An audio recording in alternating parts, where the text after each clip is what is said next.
15 minutes de retard, train supprimé, un matin presque comme les autres. Selon l'association des usagers de la ligne, depuis début novembre, on compte une centaine d'heures de retard et 20 trains supprimés. Dernier moyen de pression, l'argent.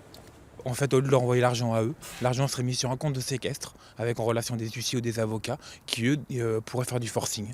Et la solution, c'est quand la ligne sera rétablie et qu'on aura une vraie qualité de trafic, l'argent sera restitué à la SNCF. C'est un moyen de pression aujourd'hui. Il n'y a que par là que ça marchera. Isabelle a perdu 750 € sur son salaire à cause des retards du train. Après, si on fait le calcul, 63 heures, on se dit que ça fait que 15 minutes de retard par jour, ce qui en soi n'est pas beaucoup, mais cumulé, ça retire presque la moitié de la paye. Donc là, j'ai démissionné de là où j'étais, parce que c'était un petit peu invivable. Yann n'a pas trouvé d'autre solution que de se mettre en télétravail le vendredi. Il pense aller encore plus loin.